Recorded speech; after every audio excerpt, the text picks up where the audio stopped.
How's it going, guys? Another beautiful day on the East Coast. Now, this video is in response to a friend over the pond, and his question was, why do all these conspiracies matter? Why does it matter if we've been lied to about the shape of our planet or world? Why does it matter if 9/11 isn't exactly the way they've taught us? Why does it matter? Now, that's a very in-depth question, and no way I'm going to be able to handle such a question on Twitter, so I decided to make a video in response instead. Mind you, I just want to point out the caveat, this video is completely subjective, as I've told him. And in turn, if you want to sit here and debate my thesis or deductive reasoning on this, it's absolutely futile because I'm not going to waste my time. So here we go. The reason everything matters starts with the very foundation of the heliocentric model. So what NASA and science and the powers that be would have us believe from the time we're in kindergarten is that evolution, the Big Bang, and the heliocentric model are the foundation of everything that we are ever taught from that point forward. Now, they introduce this into your mind at an age where you don't have the deductive reasoning or cognitive awareness to be able to launch a logical argument against these theories, which aren't even presented as theories at the time. They're presented as reality. So what they would have you believe is that the Big Bang happened. So the Big Bang states that nothing turned into everything instantaneously. And from that point forward, evolution took forward, creating everything we've ever known, including ourselves, which all happened due to sheer random happenstance. And the mathematics worked out perfectly for everything to work in complete balance the way that you see it today. Now, that's fine and dandy until you apply Occam's razor. Now, that's a very fantastical way of thinking if you're just introduced to this idea with no other theory in your mind as to how we may have come to be. If somebody were to tell you this, you would have a shit ton of questions. And some of those questions aren't going to be able to be answered.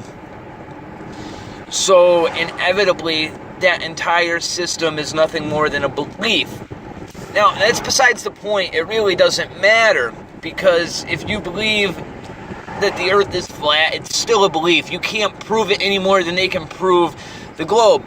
But what it does is it sets you up into a system that as soon as you start to question it, you're ridiculed, because apparently consensus equals truth. Just because everybody around you tells you something doesn't make it true, doesn't make it fundamentally observable reality. It doesn't make it any more true than if I told you Santa existed and then taught you for 5 years that Santa was real. Now, if I were to do that and then tell you Santa isn't real, your knee-jerk reaction is going to be to defend the existence of Santa. How many of us, when we were little kids and we were told Santa isn't real, automatically started coming up with ways of justifying him actually being real in our mind, even though we were told he wasn't, because we believed it for so long? It's the same exact principle on a much, much more deceitful level. So by setting you up into this system, they convince you that you are here simply due to sheer randomness and without meaning. Now, if you take the other side of the coin, which is flat Earth, a lot of flat earthers believe that the Earth is flat, fixed, immovable, set on its pillars with an enclosed structure above your head, and in turn put here by a creator. I don't care if you want to go simulation theory and tell me that creator is somebody sitting in a basement programming us, or if you want to say it's the Christian God. It all boils down to the same thing. We were put here by somebody else, but that ultimately means that we have meaning now. That's what it really boils down to, okay? Now, Another thing that I want to address is the fact that I've been told a million times that so many people would have to be in on this conspiracy. So many people would have to be in on it. How is it any different than Santa Claus? How long did they convince you that Santa Claus was real? Right? How many people were in on that lie?